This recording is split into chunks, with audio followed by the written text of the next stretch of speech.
Et place maintenant aux immanquables, ce qu'il ne faut absolument pas rater, selon nos chroniqueuses, Julia Livage et Anna Reynard, qui sont avec nous. Bonjour à toutes les deux. Bonjour. Et vous avez attention un arbitre aujourd'hui, Oui, parce que c'est sous contrôle Je suis là. de Maud Descamps qui nous dit si elle est d'accord ou pas. Exactement. Mon carton rouge. Ah, voilà. Alors Julie, on va commencer avec vous. Vous allez nous parler aujourd'hui d'un projet, une pièce de théâtre, une pépite théâtrale selon vous, même plus une claque carrément. Oui, une claque. Et vous ne croyez pas si bien dire, parce que c'est le titre de cette pièce qui démarre à la Gaîté Montparnasse le 19 septembre. Alors, c'est moderne, c'est très original parce que c'est totalement interactif. Donc, le public va avoir une interaction permanente avec les comédiens sur scène. Avant toute chose, est-ce que vous savez ce que c'est que la claque au théâtre ? Oui. D'applaudir. D'applaudir, c'est ça.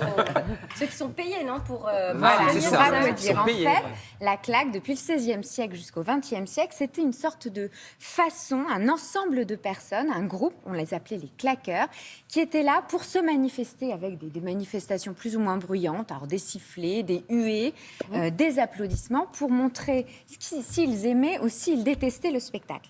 Et à force, au fil des années, c'est devenu un gros outil de pression pour les comédiens, pour les théâtres. C'était pas à celui qui allait avoir le meilleur spectacle finalement, mais c'est à celui qui allait avoir la meilleure claque. Donc à celui qui Et payait le c'est plus. ça.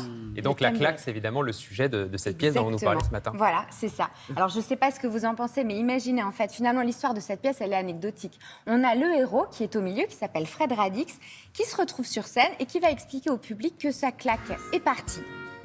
Elle a disparu et que c'est le public qui va devenir sa bande de claqueurs. D'accord. Donc, sur cette scène-là, vous allez applaudir comme ça, et il commence à faire applaudir le public, et c'est ça pendant 1h20. C'est-à-dire qu'il apprend au public à taper dans les mains. Exactement. Alors, il y a C'est des... une très très bonne idée. Ah ouais Non, mais vous savez que pour le monde entier, le public français est très sympathique. Mais qu'il est pas très très bon chaleureux, public. mais personne n'applaudit aussi mal. En tout cas pour les musiciens, Pas en rythme. on n'est jamais en rythme. On appelle rythme.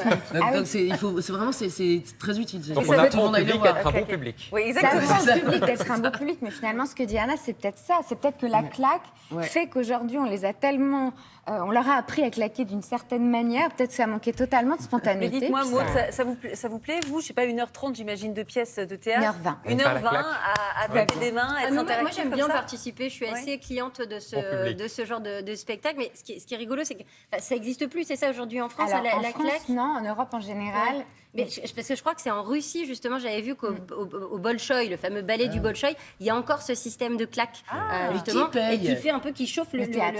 C'est le théâtre qui paye, d'accord. D'accord, donc cette claque, vous D'accord. nous la recommandez? Ça vous a beaucoup plu ou pas? Alors la claque, je la recommande, d'autant plus que vous savez, c'est ces petits spectacles encore où on va casser le 4e mur et on va être en permanence en train d'être acteur de la pièce qu'on est venu voir. Alors si on veut se reposer, voir du théâtre de boulevard classique ou du grand classique du Autre chose. théâtre, eh ben on n'y va pas.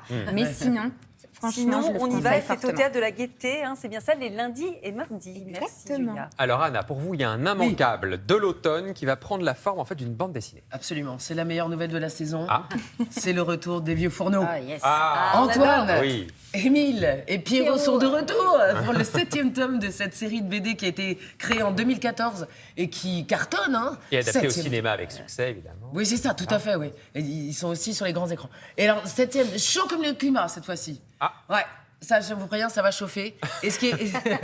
Donc, je vous le disais, ils sont nés en 2014, enfin un petit peu plus tôt. Ouais. Ils sont un Oui, petit peu légèrement. octogénaires, mais ils Ouais. sont surtout jeunes depuis beaucoup plus longtemps que les autres, ces trois-là. Et c'est parce qu'ils restent engagés, ils restent humanistes. Révoltés, Ils sont révoltés.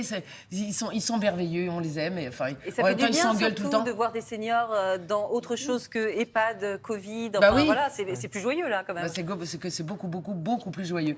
Et alors, Lupano et Wilfried Lupano et Cohuet qui dessinent sous leurs traits à chaque fois, si vous voulez, ils vont chercher les thèmes qui nous concernent. C'est-à-dire quand c'est là par exemple, il y a 2 d'entre eux s'engueulent, on sent bien que c'est un peu 2 branches de la grande famille de la gauche qui s'engueulent. Vous voyez. C'est la grande union populaire. Voilà, c'est ça. On ne sait pas bien si ils vont réussir à se réconcilier, vous voyez. Ils vont dans les manifs, ils s'engueulent, ça parle de vivre ensemble, ça parle de climat. Enfin, on est vraiment en plein dedans et c'est Maud, c'est un immanquable. Ça vous branche ça? Ah, moi, je suis fan de la première heure des Ouais. 3 potes de 70 ans qui se révoltent contre tout. Je trouve ça absolument génial. Et ils sont au cinéma aussi, c'est ça, hein? Ils sont au Et- cinéma, ouais, avec c'est un ça. casting de rêve. Avec, oui, Pierre Richard, c'est ça Ouais, Pierre Richard. Eddie Mitchell. Eddie Mitchell, Bernard, oui, incroyable. Et Dans le voilà, casting de effectivement, il y a Alice Bernard Paul qui est Lecoq. formidable. Ah, Alice, Un peu en elle est arbitre. géniale. Alice Paul, elle est Clairement. merveilleuse. Donc ça, si vous voulez Donc patienter, ça, c'est parce au que ciné. ça sort début novembre. Donc si vous voulez patienter, vous allez les voir sur le grand écran. Et quel thème transparaît juste un peu dans cette La politique, Le climat, C'est ça, c'est justement, ils vont mais dans c'est les manifs vraiment- du 1er mai, Ouais, il y a tout ils le- se révoltent, le vivre ensemble. Il y a aussi C'est l'histoire vraiment de- sur les thèmes d'actu quand même. Ah bah, il y en mais a un tout qui le était temps. dans les ZAD, enfin il y a un peu de tout. Quoi. Il y, C'est a- il y ça. en a un qui va dans les manifs anarchistes tout le temps. ils vont se Exactement. réconcilier ou pas à la fin? C'est la question. Ben, oui, ils sont toujours très très copains. Ouais, Est-ce enfin, que ça. les deux branches de la gauche vont se réconcilier? C'est pas gagné. C'est comme dans la vraie Ça, vie. c'est moins c'est sûr. ça, C'est pas pas gagné, gagné. ouais. gagné. Eh bien, merci beaucoup. C'est les immanquables à ne pas manquer. Les immanquables tous C'est les pour ça qu'on jours les dans appelle comme Télématin. ça. Voilà, le Merci nouveau rendez-vous. beaucoup, les filles. Alors,